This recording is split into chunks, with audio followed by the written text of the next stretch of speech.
This is the She Dares to Travel podcast, and I am your host, Raquella Pollock. After spending a decade managing the #1 travel agency in Canada and now working with tourism businesses in risk management, I am here to connect you with women who are taking the travel industry by storm, as well as business professionals with a passion for travel, just like me. We are here to inspire, motivate, and uplift you to not only follow, but plan out your dreams, no matter where in the world they may be. Be sure to leave a review, subscribe, and follow along.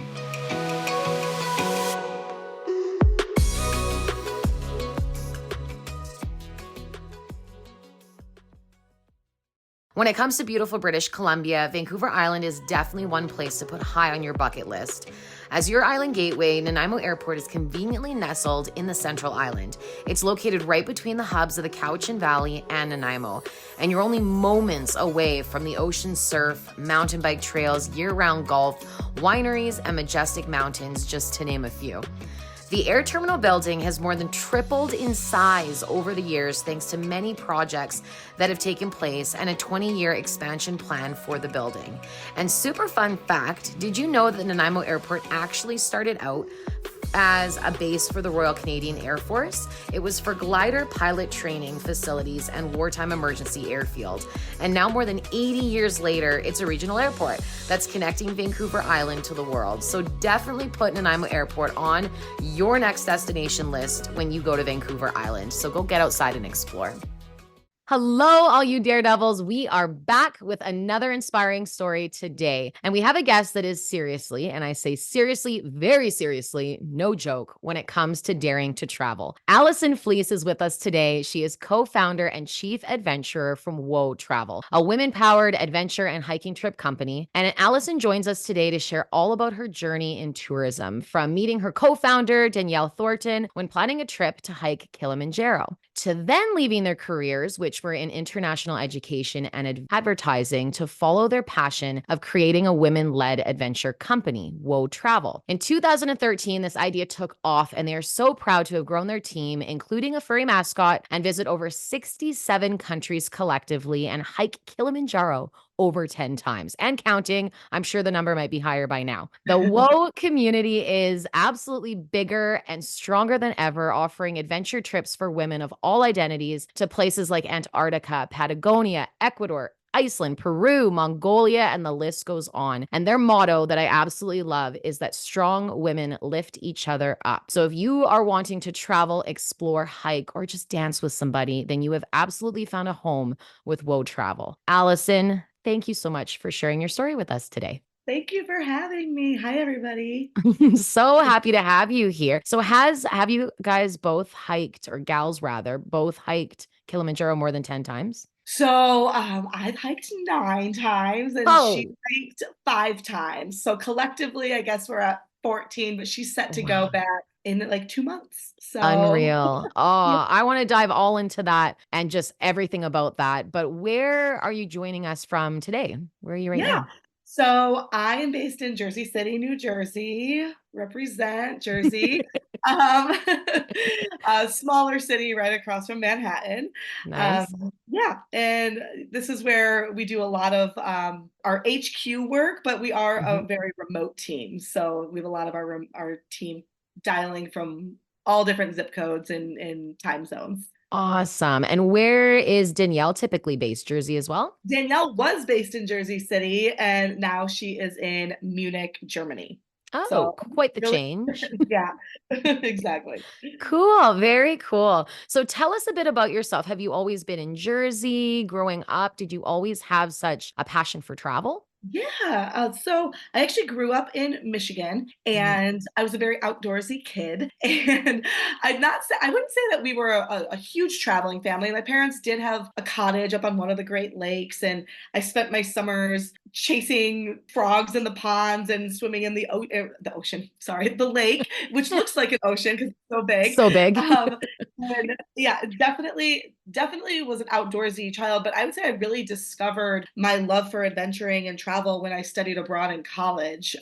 And I had really wonderful parents that fostered that sort of curiosity, and wanting to study abroad was definitely top of mind and a Yeah. priority for me when I was choosing where to go to university. Yeah. And where was it that you were studying? So funny enough, I went to an all women's college called St. Mary's. It's St. Mary's at Notre Dame. It's in South Bend, Indiana, and it's an all women's school, and it's just very I don't know if it's a coincidence or if it was like written in the stars that I would one day be running an all women adventure company. But I definitely got a lot of my foundation from an all female education in some of my formative years.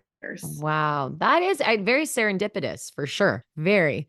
Yeah, Where, yeah. so, and what were you studying when you were there? So I studied marketing and international business, so very fitting for what I'm doing now. And while I loved my college experience and learned a lot, I do think that a lot of what I learned in business was by doing and like getting out into the field and like flexing those muscles and really doing it versus like balance sheets and profit and loss statements in my accounting classes.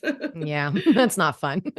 Yeah. Not fun. So then how did the switch? I know we talked a bit about it happening with when you met Danielle. Did you meet her through the school or how did you guys meet? Yeah, so I was 27 at the time, and I it was January 1st, so very it's one of those New Year's, you're looking ahead to what you kind of want to Mhm. achieve in the year ahead. And I had just returned from a safari in Tanzania. And I remember when I was Mm. there, I saw the mountain come out. I saw Kilimanjaro peek out from the clouds as I was leaving, and I was like, oh, I want to come back and climb this mountain. And I was never, again, like going off of what I said earlier, like I was definitely an outdoorsy child, but I grew up in Michigan, which is very flat. So I wasn't like around mountains, but I just had this desire to push myself. I was a runner in high school and college. So I loved challenges and kind of working towards a goal. And so I remember seeing the mountain and being like, I'm going to come back in a year from now and climb. So, of course, on January 1st, I sent an email to all my intrepid friends, both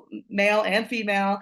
And it was like, I'm going to Kilimanjaro in a year from now. Who's coming with me? Oh, And no, I would say like maybe 10 people responded. And it happened to be all my female friends and like acquaintances. And one of the people that was joining, like she was one of the ones to immediately say yes. She was like, "Do you mind if I extend it to some more people in my friend group?" hmm. And that happened to be Danielle. So a friend of a friend, is kind of our connection. And Yeah. anyway, so we ended up being a group of all women to go to Kilimanjaro. And the same way that people kind of tie a charity or fundraising into like a marathon or a triathlon, we did the same thing for our climb. We very organically got connected to a women's vocational school at the base of Mhm. Kilimanjaro, and we had a fundraising goal for their programming, and we Yeah. thought it would be really cool to like visit the school and get to know the women after our climb. So we all there were 10 of us that ended up going, and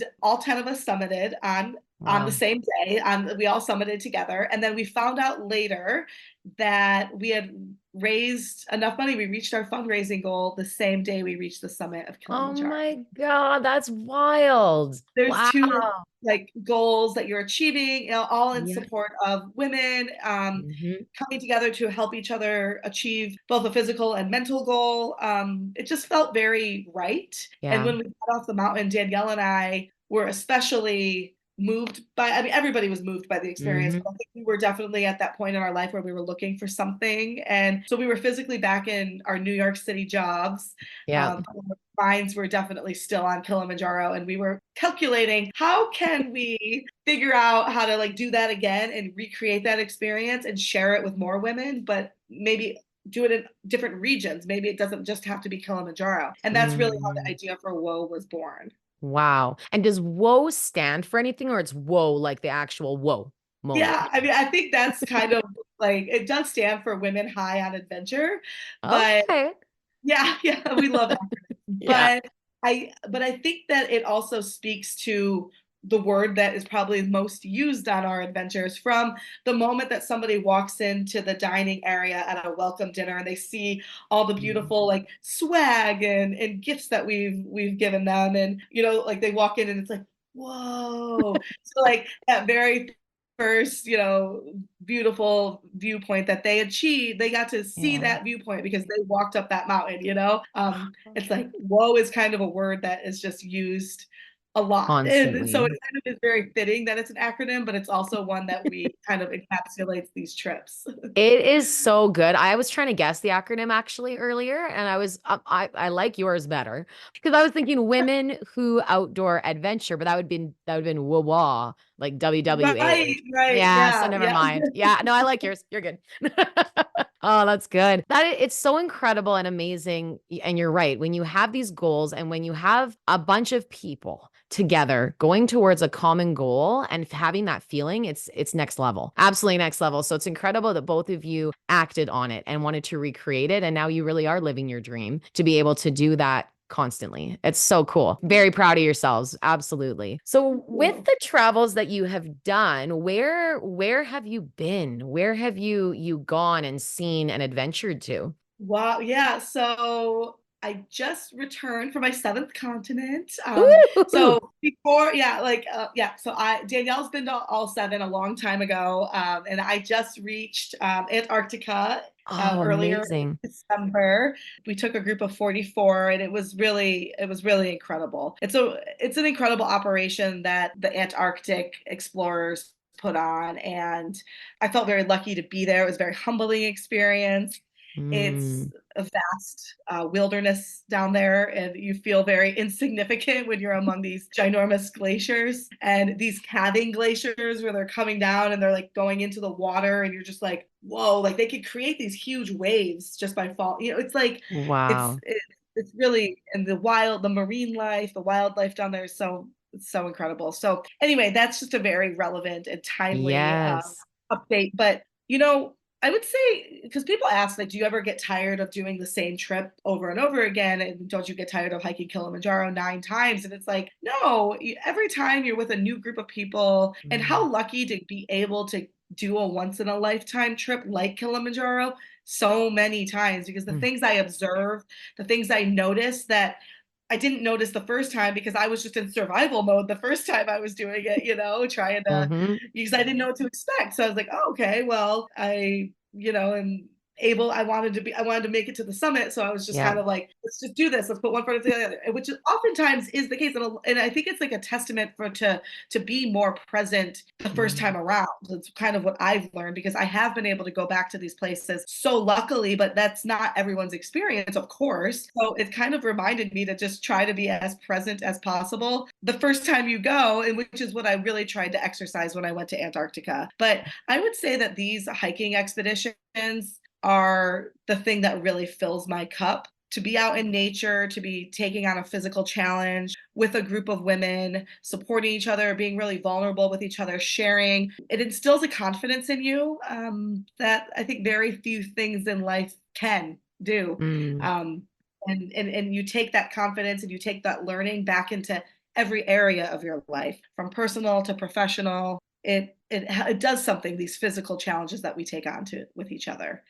There's a I shift hear that you on that. happens. I definitely hear you on that because there's something to be said about traveling somewhere, getting outside your comfort zone and having people encourage you while you do it so that when you're doing something at home that maybe, isn't rappelling down a cliff or whitewater rafting or hiking a huge mountain, you can almost hear them in the back of your head or that voice saying, no, no, no, you can do this. You'll make it Yes. through. Yes. And pushing yourself through in order to get there. I love that. Absolutely And like incredible. I would have, right, like I would have never had the confidence at 27 to quit everything, my comfortable paying job, to start a company. But I think because I climbed Kilimanjaro, and we had a tough time, Danielle and I, the first time we did it. I think we got some kind of altitude sickness, or maybe I Oh don't know what it no. was, but we both Yeah. got sick on the same day. So we bonded even more because we like really overcame like just the normal challenges, but also being sick up there. And yeah, I would say that there was I don't know, like just, yeah, like that bond is unbreakable, and it Absolutely, it is. helps It's to give you a confidence that transcends everything. definitely. With what is it in a if you could describe it in a nutshell, what is it like hiking Kilimanjaro? Like first of all, how many days typically does it take?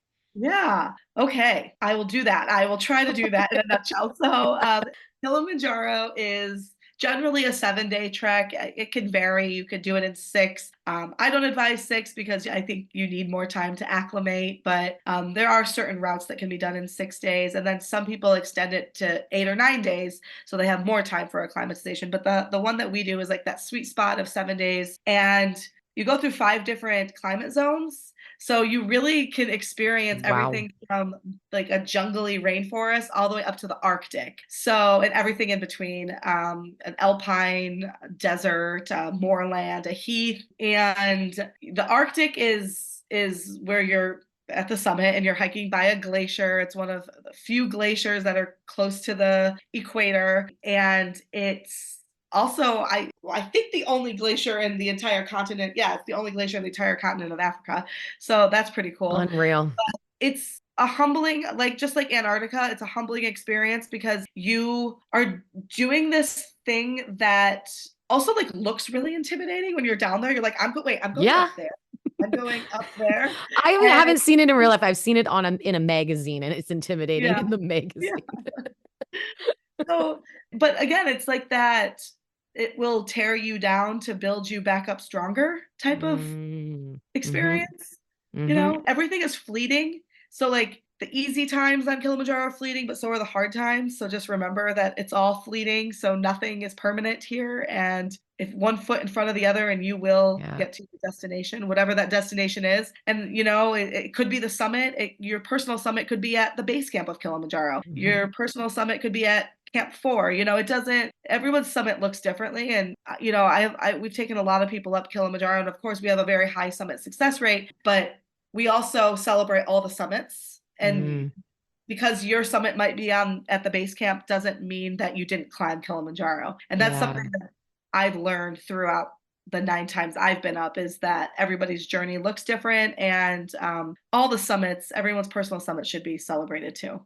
That's incredible. And what a great way of knowing when you're going on the trip that it's okay if Yeah, you don't hit the summit, because yeah, I can see that that would be very disappointing, and then you would want to compare yourself to others, or have those totally. moments. So that's really encouraging, very encouraging. Totally. And I'd say most people are starting out, wanting to, of course, get to that quintessential Yeah. summit.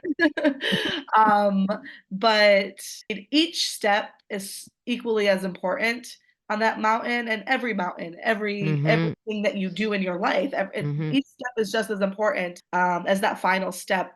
Yeah. Even showing up, just Yeah, being there. Just being be there. there, Yeah, putting that having the deposit intent. down, like putting a Mhm. deposit down a year before and saying that you're gonna commit yourself to this thing, that's sometimes the hardest step to take. Definitely. It's true with so many different aspects. Oh, that sounds Yeah, incredible. Hiking Kilimanjaro's never really been on my list, full disclosure. I'm not like I like to I hike, understand. but it's just that extreme hike. I'm like, man, but it is true. It's one of those things, if you really like one day, maybe I'll just say, you know what, screw it. I want to push myself. Let's go. Yeah, Oh, yeah. And that's yeah. what'll happen. Like with the different travels, we've got, of course, Antarctica, we've got Kilimanjaro. What other places would you say have been your top or favorite? I know it's so hard to pick favorites. Ooh, this is a tough one. So Hmm. so we used to do a summit of Mount Elbrus in Russia. And Oh, this is a region of Russia that just indefinitely has a level 4 travel warning for various reasons. A lot of it's political. There really isn't any like tension going on. It's a tourist ski yeah. town. It's so Mount Elbrus is in the Caucasus. It's on the border of Georgia. Historically, there's been some stuff, but really in recent years, nothing. But that level 4 travel warning remains. Hmm. And people would ask a lot about it, like, why are you doing a trip to this? And it's like, well, it's the highest mountain in Europe. Obviously, we love to do high peaks, and Uh-huh. glaciated mountain, and you get to mountaineer. So it's like introductory, beginner level mountaineer, and we wanted a mountaineering trip, and we didn't really know what to expect going into it. So we did our inaugural trip there, and we took 14 people with us, and you hear all these things, level 4 travel warning, you just really don't know what to expect. But Yeah. you get there and you're like, oh, this is just like any other amazing small town in the world. It's, folks selling things in the local market, grandmas that are selling their beautiful woven sweaters, and it's like people trying to food on the table and provide for their families and Yeah. opening their doors and opening their homes to us and wanting to say hi. And I'm like, it's really warm and it's a really warm culture. And Yeah. I think that really stood out to me because as much as the mountain was spectacular and the Caucasus, like, I hadn't met anybody who had been to this region before. So Yep. it was really cool to kind of be a trailblazer in that sense. Yeah. And I think the mountains were equally as impressive as the cultural side of it. Mm. And just being open to these things. Obviously, you have to be a smart traveler, and we're not telling people to go into level 4 travel zones all the time, Yeah. but you have to also, like, use your head and Yeah. talk to your local partners, Hmm. figure out what is the real situation on the ground, because it's not always what the media, it's not always what the news, it's not always what the State Department even is like saying. So 100%. Yes. like utilize those local resources. And Yeah. but Reach out. yeah, Reach that out was a direct. place. Hmm. Yeah, exactly. Reach out direct, go direct, like talk to people on the ground. They're the ones who can really give you the most Hmm. realistic picture of what's going on.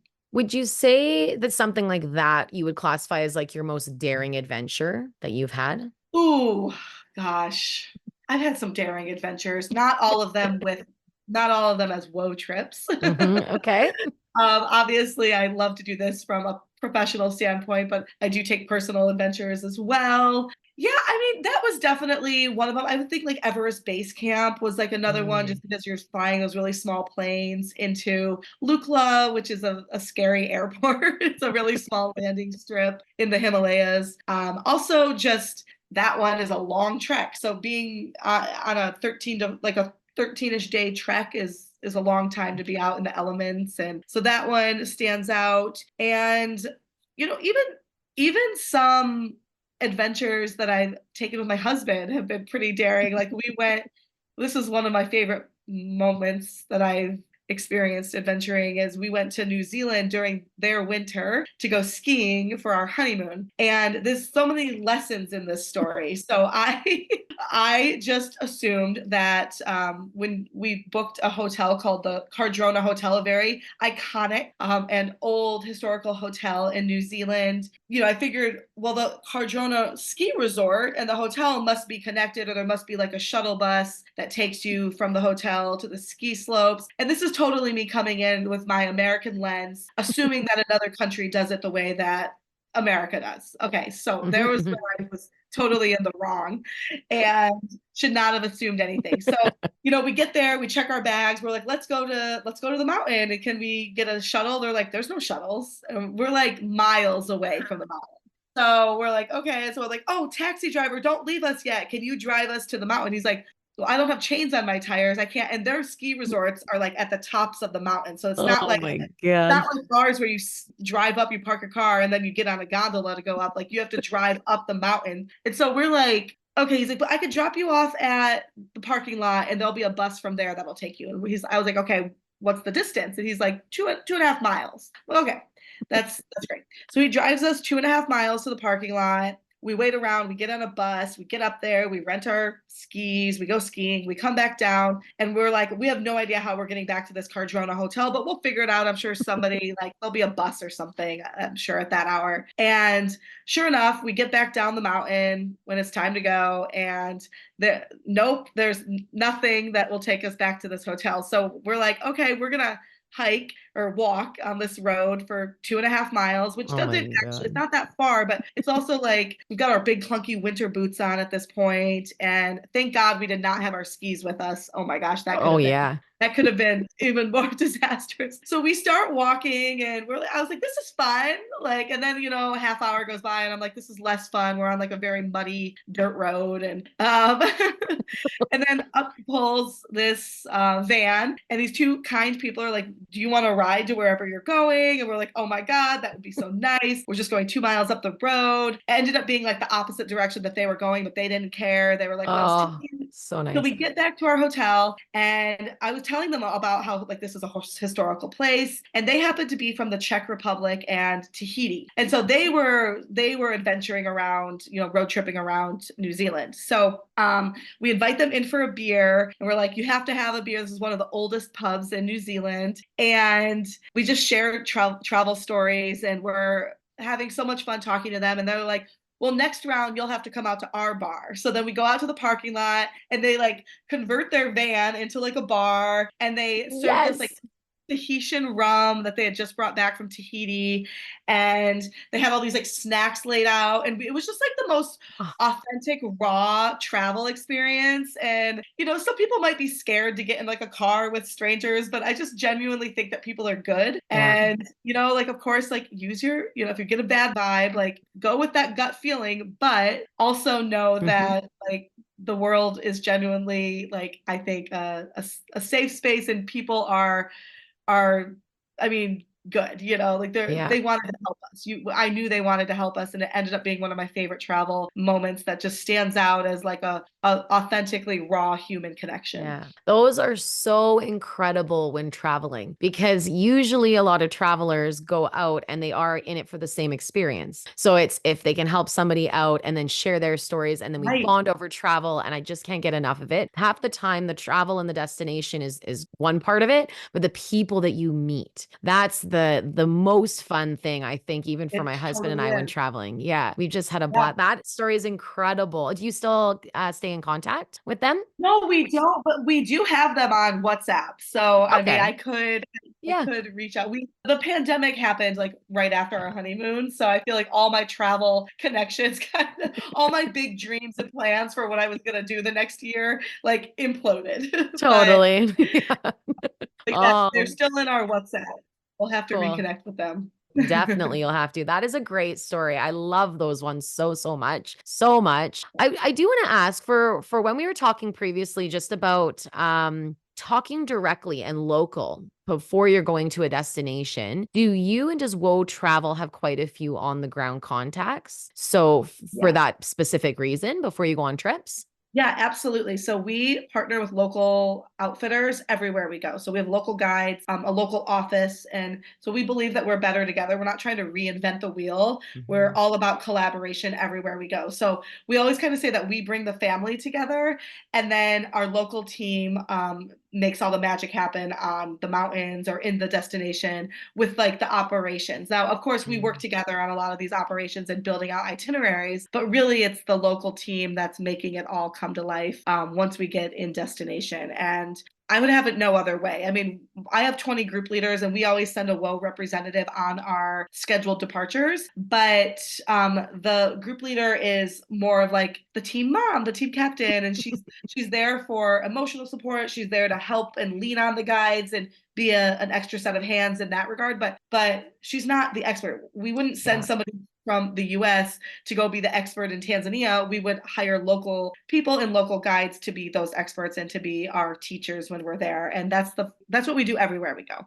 So perfect. and that's what I encourage everyone to do, is to travel with locals and to Mhm. hire guides when you can. A lot of times they're going to take you places you would never be able to find on your own. And in a lot of destinations, it's just safer to have a guide too. Yeah. So A true. lot of hiking and mountaineering accidents happen because people don't have guides. So, Mhm. Very, very true. It's important. That's even what we did. Where were we? Panama, and we wanted to go hike up the cloud forest, and it was the same thing. So we yeah. just looked, and we're like, we talked to. I think we talked to some locals at a pub one night, and we're like, where do you recommend? Is there a tour company? Like, it's a really small little town we were in. So they're like, oh yeah, they're like, if you go down this street to the left, like, make sure you use those guys. They're great, and it was the perfect experience because you're right, and they showed like Yeah. different ones. And then even like the first waterfall, we're all crowding around. There was people everywhere, and they're like, don't worry about this one. We'll keep going. We'll Yeah. beat them, and we'll get the better views up closer to the top. I was like, oh, good, okay. So it's true. It's a great way to do it, Yeah. and knowing who to talk to. But then I like also because you have like you said, the trip leader, that's almost like your comfort. That's Yeah, your known exactly. person, right? That you're right, that you can lean on, which is a great Yep. way to travel. We love tours. Like there, I've always enjoyed doing a portion of a trip as a tour and then doing like my own thing after because then I have a bit more lay of the Absolutely. land, right? Yeah. Absolutely. And we encourage people maximize their international flights. It's better for the environment Mm-hmm. to use that one flight versus like flying somewhere multiple times. And while you're over there, like extend, do some add-ons, like go to a different country, like within that same region, and just really maximize that international flight while you're over there. We Yeah. encourage our leaders to do the same.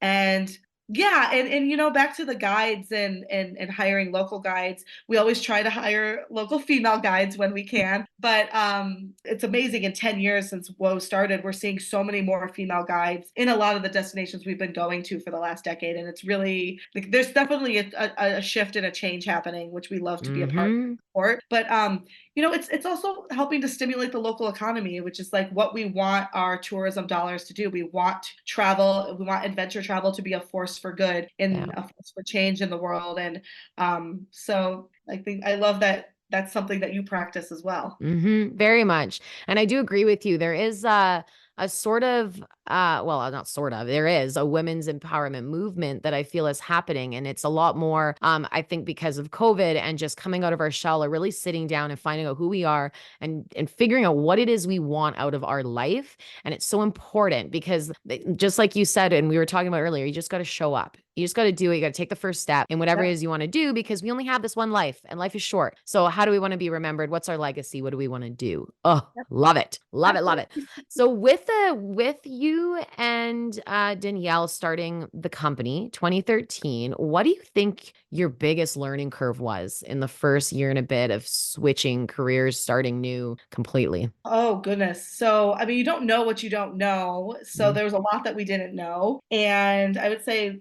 I had to rewind 10 years, um, Yes. I would say that our biggest learning was like say yes to opportunities when they come up and don't be afraid to take those leaps and to take, like that was definitely like a lot of the Mm. gamble paid off and we had this gut instinct that like it was we were on the right path and any kind of debt we were getting into or any kind of risk we were taking was going to be one that paid off for sure, but also to not be afraid to shift and pivot when things aren't right. So, like, I think, when we first started, we had one company that we worked with as our local operator in Tanzania, our local outfitter, and they did a great job. But I think we were looking for something different and something more. And then we found another Mm. one, and they were okay, but then there were some weird things. So we were like, so we just kept we didn't settle. And I think that was a learning too. Was I think we sometimes could get scared of the change, like, oh my gosh, we've hiked 2 times with this company already, how are we going to shift? And it was like, no, like don't settle just because you've been with them for 2 climbs, like that's nothing, right? Now Yeah. we've done like dozens and dozens, I mean maybe hundreds, I don't even know how many climbs we've done in 10 years, probably probably over 100 Kilimanjaro climbs. So Unreal. like two is nothing, you don't want to just settle and so don't be afraid to shift and to pivot to make sure that you're upholding who you are and your values, because the other way isn't going to be sustainable. It's going to come to a head anyway. So Yeah. might as well stay ahead of that. And so we ended up like going through probably like 4 partners before we really truly found the one that is our soulmate partner. And Oh, it's a woman founded, woman run company, which is hard to find in Tanzania and on mhm. Kilimanjaro. So yeah, I Cool. think that that's one of the learnings was just it's instinct. We didn't want to ruffle any feathers and stuff, but it's Yeah, okay to do that. You have to do that to for your absolutely. brand and for your business. Especially when it's supporting your vision and it's aligning with you. So Yeah. whoever's out there is an extension of what you're doing, which is true. I think that's great advice for anybody looking to start out in business or do something different or change. Great, great advice. I know you're pretty biased, but I gotta ask, what do you think's the most unique and special thing about your company? Oh, I think the most unique or special thing about WOW is probably our community. I Mm, am obsessed with our community, and I think that there's just something very special and authentic about our style of travel and being true to who we are and being unwavering in our convictions and putting out into the universe who we are and that we aren't for everyone, we're Mm-hmm. not going to be for everyone and that's okay. Yeah. And our community picks up what we put down and they're intentionally choosing a sustainable and a responsible and a mindful way of traveling that you can go online and you can always find a cheaper option. Of course, we're never going to be the cheapest. We don't want to be the cheapest. Usually the cheapest comes at the expense of someone local on the ground Yeah. who deserves to be paid the most, in our opinion. So, the fact that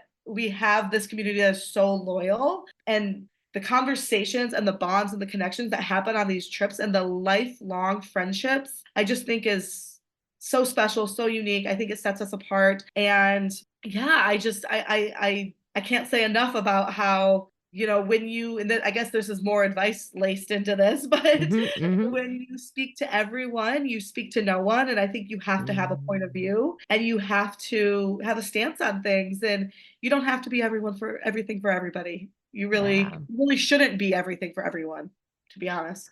I feel as a woman that's a really hard lesson to remember because it's so hard when you get pulled in so many directions. For men too, for all identities really. But I know for a lot of female friends that I do have, that's a conversation that does come up. It's like, how can I say no? And a big thing that I've mentioned on other podcasts before is a big lesson I learned is pretty much that. And it's you can't keep saying yes to everyone else when you're saying no to yourself because Right, that's not getting you anywhere. It's not you being right. true to yourself and then you're unhappy and then trickle effect will run down and the people around you will be unhappy too. So great Yeah. advice. Great, great, great advice. So true. So I do have a fun question for you because Yeah. I was only thinking about this now because I've been to Jersey. I've been to New York, but it was many moons ago. What is a super fun thing to do in Jersey? Oh, okay. So New Jersey, again, I'm not originally from here, so it's not like I Yes, was like but born and still. raised and but I do love it. I could choose anywhere in the world to live and I've chosen here for the time being. So Mhm. obviously there's something, but I love that you can go hiking on the Appalachian Trail. You Oh, can go surfing in the ocean. You can see bears. I mean, there's like a lot of bears and really? not that I recommend that you go and Yeah, approach a bear, but they are here. Like you can see them in northern parts of Jersey. Really amazing culture. Honestly, the gastronomy in Jersey City Mm, and the multiculturalism. I love the diversity of where I live. You kind of get a little bit of everything. You get the small towns, you get the ocean, you get the trails, you get some really amazing hiking trails. mm, You get the culture. yeah, You get access to the city, which I love all the cultural and just cool events that New York provides. So just being right here, you yeah. know, 5 minutes by train, by subway to the World Trade Center. It's like I can kind of like I'm actually thinking of going hiking after this podcast. I love it. Love Like it. it's 30 minutes away, but then I also could just like be 20 minutes and be at my favorite cultural center in New York City. So it's like, there's Yeah. best of both worlds, I think. That's beautiful. Great spot. Definitely a great spot. And probably a little better traffic than New York. A little bit. Oh, well, Jersey Eh, traffic is kind of so terrible. bad. Yeah. Okay. But you just have to know when to avoid the roads. Exactly. Yeah, exactly. Oh, that's incredible. Is there any one question that you really wish I had asked or anything come up Oh, that you did want to talk about before we end? I think you asked great questions. I love having these conversations. And I would just probably emphasize that when you are making travel choices, just really ask questions and Mhm. understand who you're traveling with, understanding certifications of guides, their training, understanding some of their sustainability practices. We as travelers have a global commitment to be more responsible citizens of this world, and I would say that just trying to leave places better than you arrive to them is a good lens to go through when you are making travel choices because we want travel to be something that is sustainable and going and taking away resources, taking is not a sustainable practice. And Mhm. we to travel is to see places and to see places is to love places, and to love places is to want to protect these places. Mm. And when we want to protect something, you think of like somebody you love, or a pet, or just anything that you love that you want to protect. It's something that you have to take great care of, and Absolutely. that's what we need to be doing as travelers and as global citizens. So whether it's with Woe or any other travel company, or just individual guides that you work with, just use it as an opportunity to ask questions and to learn. And also, a lot of these guides and a lot of these places around the world are experiencing climate change at such a Mm. at or global warming rather, at such an elevated speed than we are here. So just even understanding how that's affecting their lives, I think that makes you for really good advocates. And the way of the future with travel, it's like you can't ignore these things. So we might as well be Mhm. having the conversations. Absolutely. I think it's incredible. And if you haven't heard, it's just coming to me, but the last interview I just did was with a woman named Aukja, and she lives in the Netherlands, and she has started a company called Moyo Training, and it's all about sustainability is the word, but she said the exact same thing you did, and it's all about training these companies, these people, how to visit a place and leave it better than you found it. So I don't know if there's a collab Yeah. with you in the future, but you can always reach out to Yeah, her I would because love to. yeah, clearly you guys are on the same path, so it's incredible to hear. Yeah, incredible to hear. So where can people find you? Find Woe, find you, social media, website? Yeah. Yep. So Woe has a pretty simple website. It's Woe Travel, WHOA Travel, Women High on Adventure. Apparently, Woe is one of the number one most misspelled words in the English language. People spell it WOAH. That's the wrong way. The right way Um, is WHOA travel.com, and that's like our handle on everything: Facebook, Perfect. Instagram. And yeah, so we'd love for you to follow us and come on an adventure, ask us questions. We're here. We have an HQ team that's really attentive on social media and on email. So if you want to email us, info@wotravel.com. But yeah, we're here to talk adventure and to hear from you. And Love yeah, it.